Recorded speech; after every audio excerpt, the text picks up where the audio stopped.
আসসালামু আলাইকুম। স্বাগতম সবাইকে। ডিমের ভীষণ মজাদার একটি রেসিপি নিয়ে চলে এসেছি। আজকে রান্না করব মোস্ট পপুলার এবং সকলের ভীষণ পছন্দের ডিমের কোরমা। যে কোনো উৎসব পার্বণ অনুষ্ঠান বাড়িতে আমরা এই ডিমের কোরমাটা সচরাচর রান্না করে থাকি, আর এটা খেতেও সকলেই ভীষণ পছন্দ করে। আর এই ডিমের কোরমাটা রান্না করাও একেবারে সহজ। আমি এখানে 7টা ডিম ভালোভাবে সেদ্ধ করে নিয়ে তারপরে খোসা ছাড়িয়ে নিয়েছি। এখন ডিমের গায়ে একটু কেটে কেটে নেব, এতে করে ডিমের মধ্যে মশলা মিশে যাবে। ডিমটা বিভিন্নভাবেই কেটে নেওয়া যাবে। আমি এভাবে একটু ছুরি দিয়ে বেশ একটু ডিপ কাট করে কেটে নিচ্ছি। সবগুলো ডিমে এভাবে কেটে নেব, আর ডিমটা এভাবে কেটে নিলে দেখতে ভালো লাগে। এটা যার যার পছন্দ মতো করে কেটে নিতে হবে। আমি এখানে 7টা ডিম নিয়েছি। পরিমাণে যে যতটা রান্না করবেন সেভাবে নিতে হবে ডিম, আর ডিমের পরিমাণ অনুযায়ী মশলা অ্যাড করতে হবে। প্যানে প্রথমে আমি 2 টেবিল চামচ মতো তেল দিয়ে দেব। এখন এই তেলের মধ্যে দিয়ে দেব সেদ্ধ করা ডিম। ডিমটাকে হালকা ভেজে নেব। ডিমটা খুব বেশি কড়া করে ভাজার দরকার নেই, হালকা ভেজে নিলেই হয়ে যাবে। সামান্য লবণ ছিটিয়ে দেব, আর এখানে কোনো হলুদ দিচ্ছি না। খুব সুন্দর করে নেড়েচেড়ে এপিট ওপিট উল্টে পাল্টে দিয়ে আমি লাল করে ডিমটা ভেজে নেব। ডিমগুলো আমি হালকা লালচে করে ভেজে নিয়েছি। এখন তেল থেকে ডিমগুলো তুলে নেব। এখন ওই তেলের মধ্যে দিয়ে দেব আস্ত গরম মশলা। এখানে 2 টুকরো দারুচিনি, একটা এলাচ এবং লবঙ্গ নিয়েছি, আর ছোট সাইজের একটা তেজপাতা দিয়ে দেব। পেঁয়াজ কুচি দিয়ে দেব 1 কাপ পরিমাণ। এখন এই পেঁয়াজটা আমি লাল করে ভেজে নেব। নেড়েচেড়ে সুন্দর করে আমি পেঁয়াজটা লাল করে ভেজে নিয়েছি। পেঁয়াজটা এরকম বেরেস্তার মতো করে ভেজে নিয়ে তারপরে এই ডিমের কোরমাটা রান্না করলে ফ্লেভারটা খুবই ভালো আসে। এখন এই ভাজা পেঁয়াজের মধ্যে দিয়ে দেব পেঁয়াজ বাটা। এখানে 2 টেবিল চামচ পরিমাণ নিয়েছি পেঁয়াজ বাটা। 1 চা চামচ করে দিয়ে দেব আদা এবং রসুন বাটা। মশলাটা একটু ভেজে নেব যাতে কাঁচা গন্ধ চলে যায়। অল্প আঁচে নেড়েচেড়ে আমি মশলাটা ভেজে নিয়েছি। এখন কিছুটা পানি দিয়ে দেব মশলা কষিয়ে নেওয়ার জন্য। আবারও 2টা তেজপাতা দিয়ে দিলাম। লবণ দিয়ে দেব স্বাদ মতো। ধনিয়ার গুঁড়ো 1 চা চামচ, জিরার গুঁড়ো 1 চা চামচ। মশলাটা নেড়েচেড়ে কষিয়ে নেব।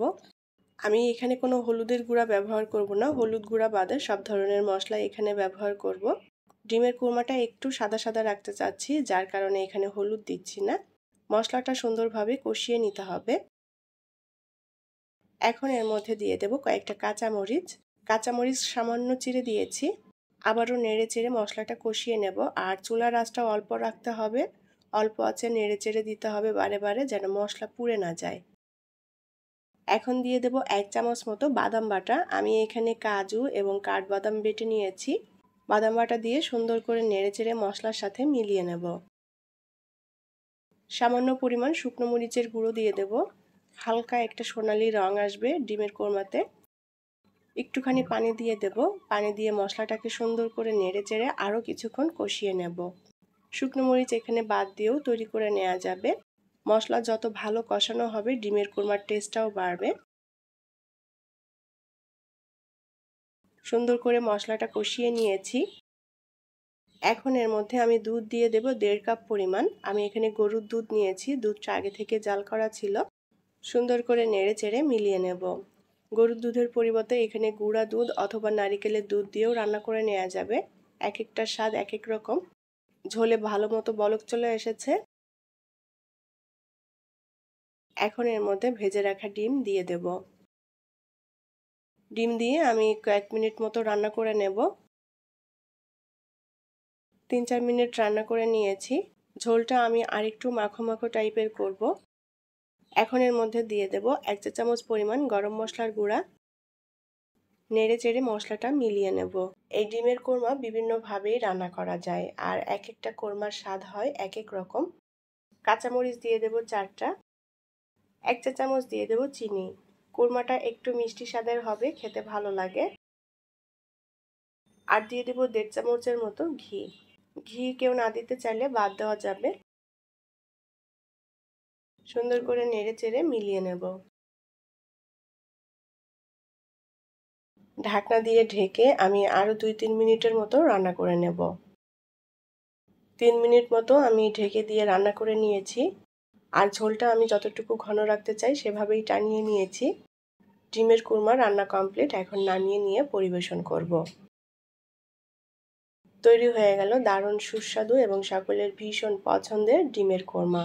আশা করি রেসিপিটি ভালো লেগেছে। আর আমার রেসিপিগুলো যদি আপনাদের কাছে ভালো লেগে থাকে তাহলে প্লিজ লাইক, কমেন্ট এবং শেয়ার করবেন।